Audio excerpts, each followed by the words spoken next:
யார் மனதையாவது எனது பேச்சு புண்படுத்தி இருந்தால் 100 முறை மன்னிப்பு கேட்க தயார் என மாநிலங்களவையில் மத்திய அமைச்சர் தர்மேந்திர பிரதான் தெரிவித்துள்ளார்.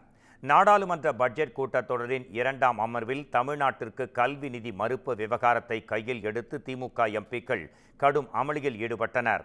அதற்கு பதிலளித்த மத்திய கல்வி அமைச்சர் தர்மேந்திர பிரதான், தமிழ்நாட்டு மாணவர்களின் எதிர்காலத்தை மாநில அரசு பாழடித்து வருகிறது, தமிழக எம்பிக்கள் நாகரிகமற்றவர்கள், ஜனநாயகத்துக்கு விரோதமானவர்கள் என்று கூறியது பெரும் சர்ச்சையை கிளப்பியது. இதற்கு எதிர்ப்பு தெரிவிக்கும் வகையில் நாடாளுமன்ற வளாகத்தில் கருப்பு உடை அணிந்து திமுக கூட்டணி எம்பிக்கள் போராட்டத்தில் ஈடுபட்டனர். இந்நிலையில் இன்று மாநிலங்களவையில் பேசிய தர்மேந்திர பிரதான், யாருடைய மனதும் புண்படும்படி பேசியிருந்தால் 100 முறை கூட மன்னிப்பு கேட்க தயார் என்று தெரிவித்தார். So my mother is from Tamil Nadu. Sir, I am a son of Tamil Nadu's lady. And here it's a coincidence. Here the issue has been raised by none other than one of the very respectable member of this house, Dr. Kanimoji. In other house yesterday, another Kanimoji is very respectable, very personally, both of them are my sisters. Again, I am a Udiya, I am a believer of Lord Jagannath.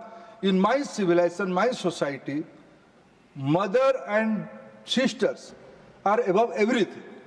If I hurt anybody in any of my words, again I beg apology, but I will beg apology 100 times. No prestige issue from my side. But you have to face the truth. தொடர்ந்து பேசிய அவர், பிரதமர் நரேந்திர மோடி தலைமையிலான அரசு தமிழருக்கும் தமிழகத்திற்கும் எதிரானது அல்ல என்றும், தமிழக சட்டமன்றத்தில் ஜெயலலிதாவை எப்படி அவமதித்தார்கள் என்பதை அனைவரும் அறிந்ததே, தாங்கள் எப்படி நடந்து கொள்ள வேண்டுமென்று யாரும் பாடம் எடுக்க வேண்டாம் என்றும் அவர் தெரிவித்தார்.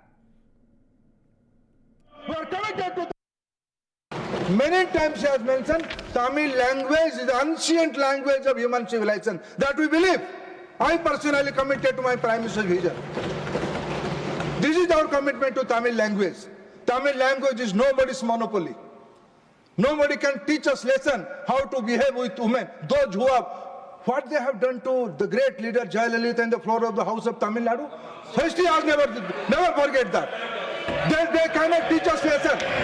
They cannot teach us lesson. தேசிய கல்விக் கொள்கையை திமுக எதிர்ப்பது தமிழ் மொழியை பாதுகாப்பதற்காக அல்ல என மத்திய கல்வி அமைச்சர் தர்மேந்திர பிரதான் தெரிவித்திருக்கிறார். இது குறித்து எக்ஸ் தளத்தில் பதிவிட்டுள்ள அவர், அரசியல் ஆதாயங்களுக்காகவே திமுக தேசிய கல்விக் கொள்கையை எதிர்த்து வருவதாகவும் குற்றம் சாட்டியுள்ளார்.